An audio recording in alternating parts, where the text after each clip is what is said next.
This is a genuine grassroots delineation movement. Now, many people in the dominant right-wing society and the dominant white society, they're talking about it in massive political circles now. Ann Coulter, yeah, she's been speaking about it for a while. They've been talking about it on news shows. All right? Yes, I showed medical documents. They're talking about, remind me I'll try to look it up today. Because I think I showed it a few weeks ago, where there was some kind of medical document talking about health risks towards foundational Black Americans. They use the term foundational Black Americans. It's everywhere. The term is here. The term is institutionalized. It's everywhere now. It's a mainstream term. Listen to me. I want you to hear me, Black people. You are beautiful people. You're big-hearted people. You're empathetic. You're thoughtful. I love my Black American brothers and sisters.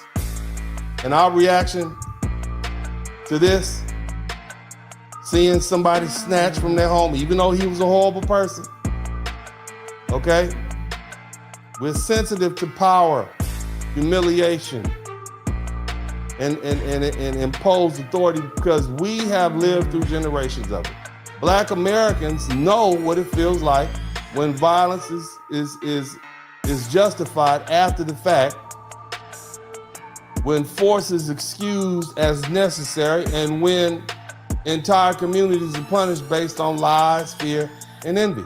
We can talk about Rosewood, Florida in 1923 when a white woman falsely claimed that she was assaulted by a Black man without any evidence. A bunch of white men showed up on this little Black town in Rosewood.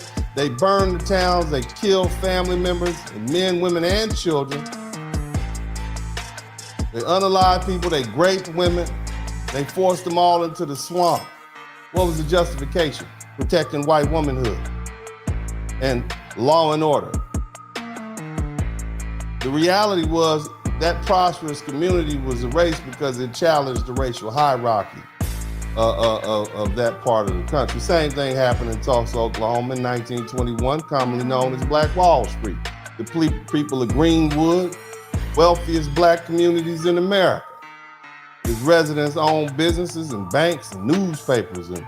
And you know, what was the excuse they used? Some unproven accusation against a Black teenager who nobody could find. He did something, I think he whistled at a white woman or looked at a white woman or something like that, or spoke to a white woman. And all these angry white men came to the town. Hundreds were killed.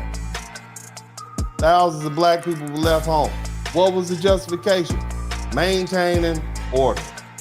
But the real reason was hate, resentment towards Black success.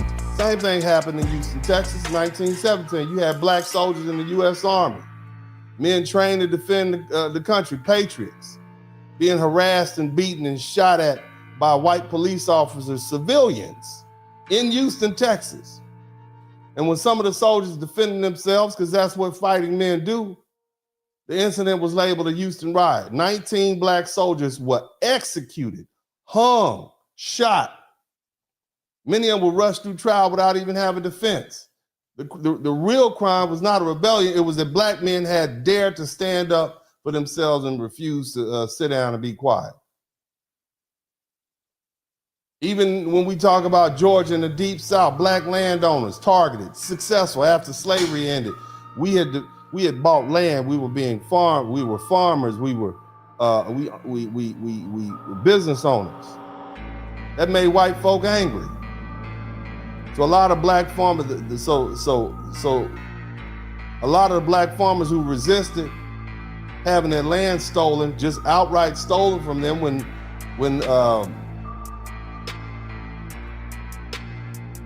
segregation was at its height and Jim Crow was at its height, they were driven off their land. What was the justification? They were accused of some false crime. Okay? It was about keeping the peace. See? So we are very empathetic people. Black American folks understand. And initially we don't like, just like some of us, we see what's going on with ICE and them rolling up in Minnesota and Apparently, some young person a woman got unalived today by ICE. We're empathetic people. You see? So when Black Americans hear the word justified force, we instinctively ask the question, according to whom? Notice how some of the right-wing conservatives, they'll speak more positively about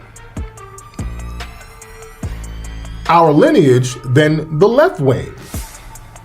You understand? Remember, a lot of the pushback we get are from Democrat shills. You notice that?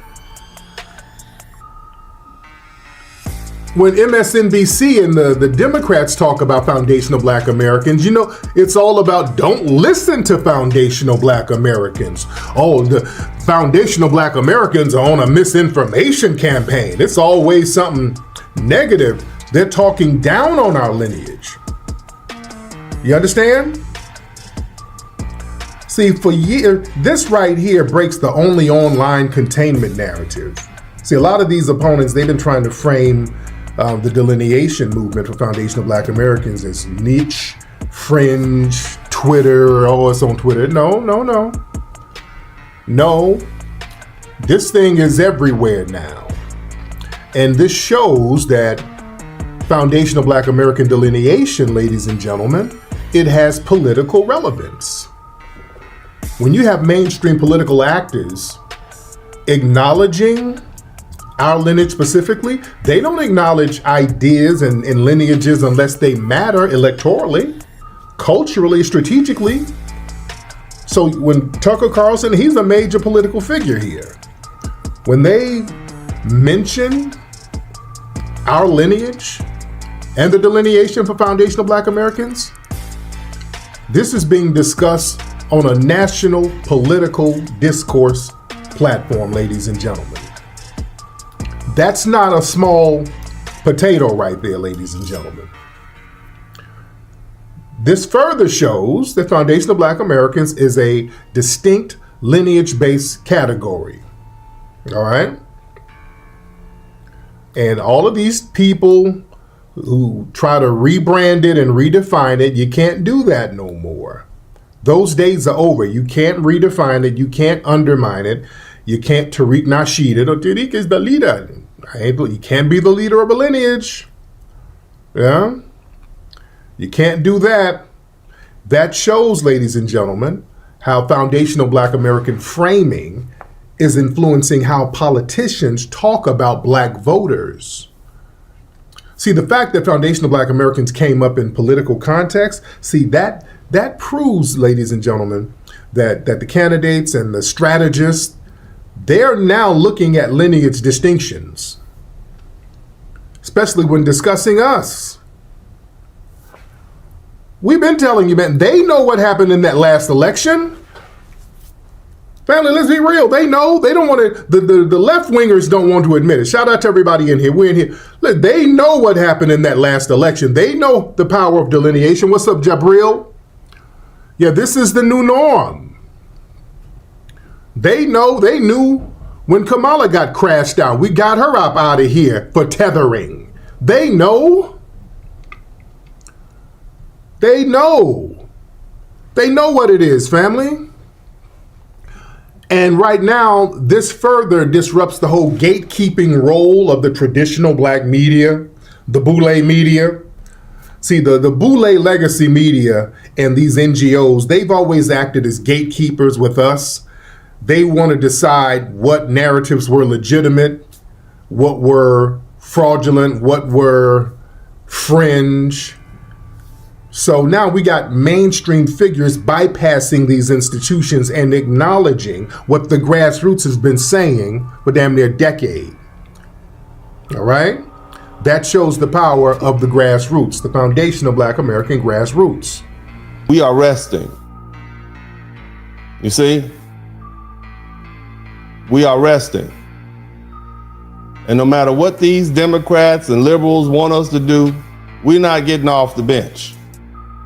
Because as far as I'm concerned, what I see right now, shout out to Yaya's kids. At this moment, what many of us black folks see, and I'm talking to you now, you heard what I had to say. I'm not finished, I got plenty more. What I see right now is karma. Or as Brother Malcolm said, I see the chickens coming home to roost.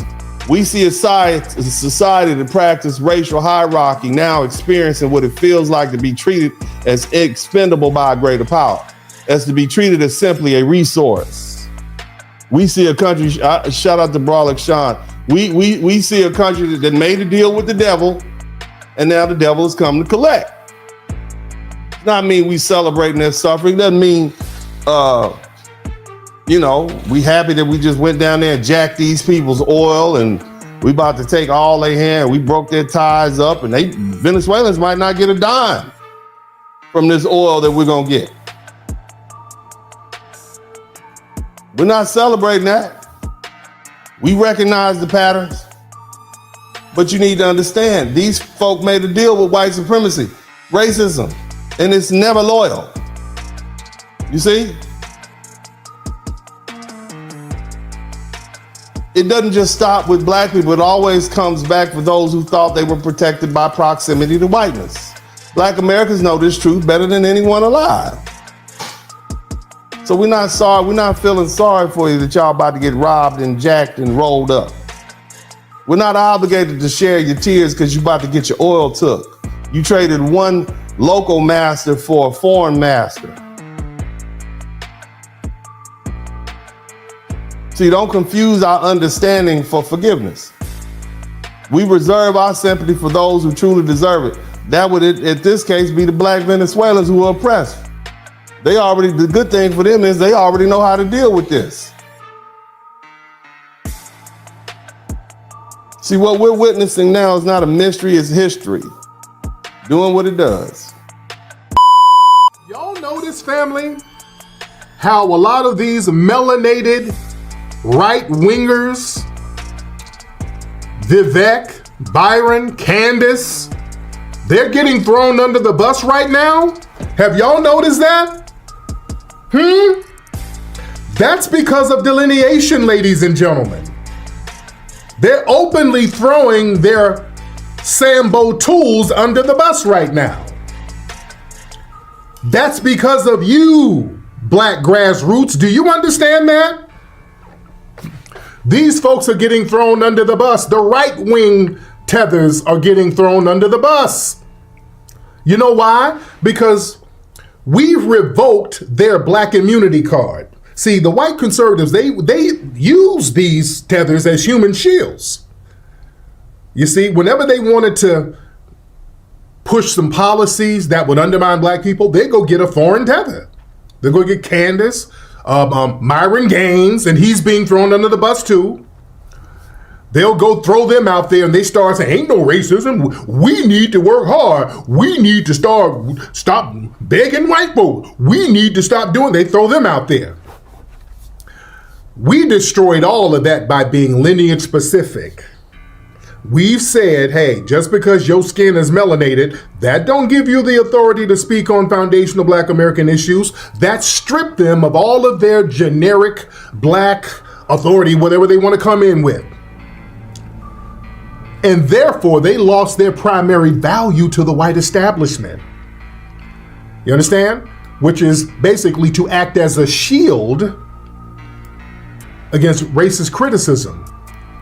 We stopped that, and now they can't come among us, ladies and gentlemen, and act like concerned people of color. You know, see, us delineating, that framed a lot of these melanated pundits is not some enlightened insiders trying to help the community with tough love. Oh, I gotta say the things that we don't wanna hear. No, you're not an insider. You are a hostile outsider. You are a musty tether who's not of our lineage, and you and us, we've quarantined these niggas, all right? They're quarantined and they're poisonous. They're over there. We don't even mess with them. The minute they come around, we say, hey, where you from? You talking crazy? Get over there in the goofy corner. We've quarantined them. They're absolutely useless to us and therefore useless to the white establishment, ladies and gentlemen. You understand? They only had one use. They only had one use, to come in and undermine us. Y'all, because we delineated, ain't your third eye wide open? Can't you, at this point, can't you just smell a tether? At this point, ain't your pineal gland just wide open to tetherisms? We can spot a tether a mile away at this point. Our third eyes are so wide open right now. When folks come around, we're like, hey, wait a minute. Why is your wig crooked like that? Where you from? Hold on, why you got on a suit with flip-flops? Where your family from? We're asking questions now. The tether, the tether radar is heavy right now. Oh, can't you spot them a mile away at this point? Y'all go somewhere, you just know at this point. Oh, you know. Oh, you can just sense a tether at this point. Eh?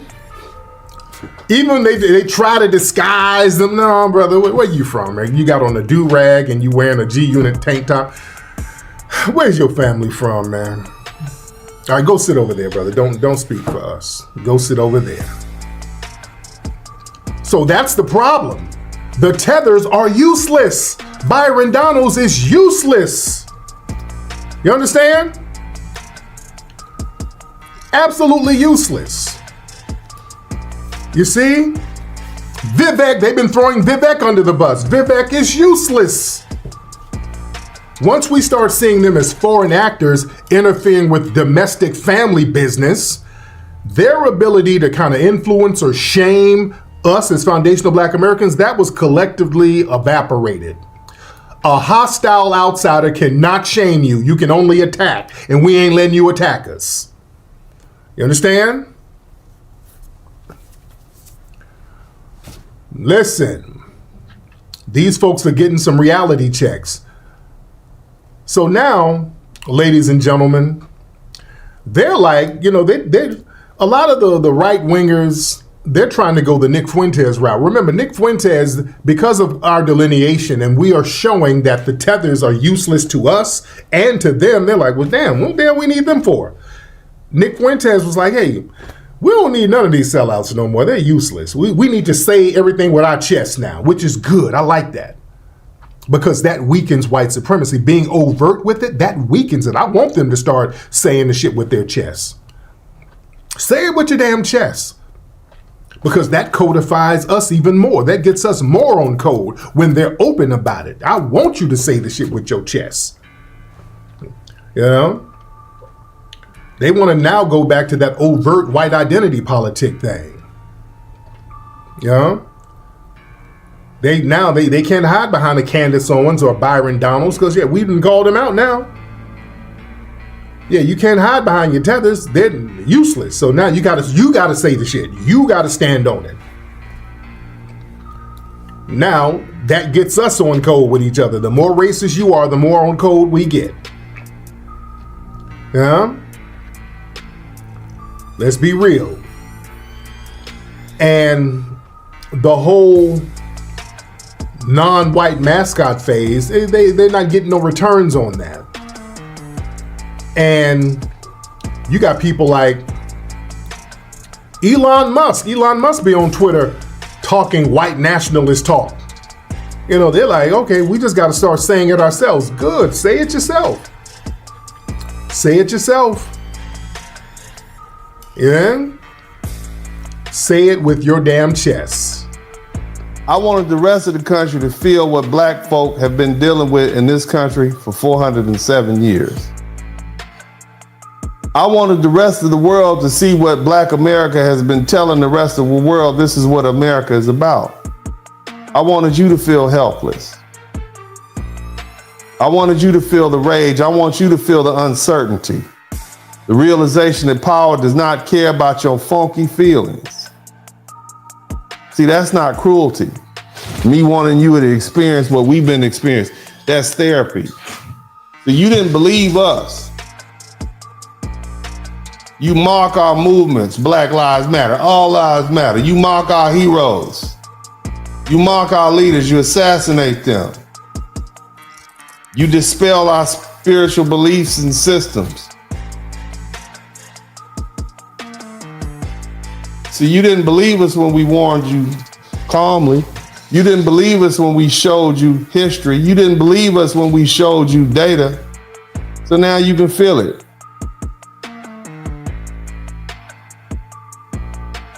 Don't make this, look, this is not apathy. Black folks are not asleep. We're not confused either. And we damn sure not lazy. And we're not checked out. We see everything that's going on. We watching. All my foundational Black American folk type, we watching. But we're doing it carefully. We're assessing. But what we're not doing is we're not volunteering our emotional labor to stabilize a system that has never stabilized us. We're not getting involved in that. We tried to tell you. You didn't just want it, you didn't want to hear it. See, Black people, we resting. And we're gonna be resting for a long time until the spirit moves us to do otherwise.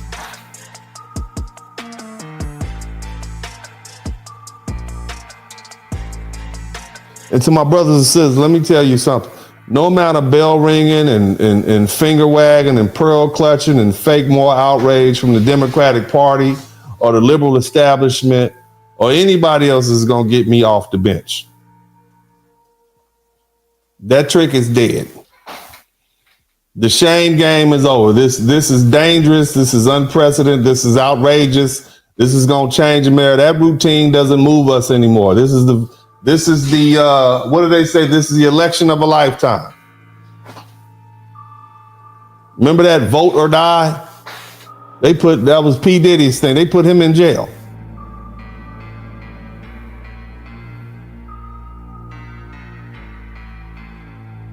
So I don't care if it's the midterm or the half term or whatever it is. For my Black folks who are sitting on the couch, keep on sitting. For the Black folks who voting Republican, do what you do. For the Black folks voting Democrat, do what you do. I say vote your interests. That's the only advice I give. And if voting your interests means not voting at all because you don't want to be bothered, so be it. See, you can't scare people who've already been through everything. You're not going to scare Black people into voting for anybody.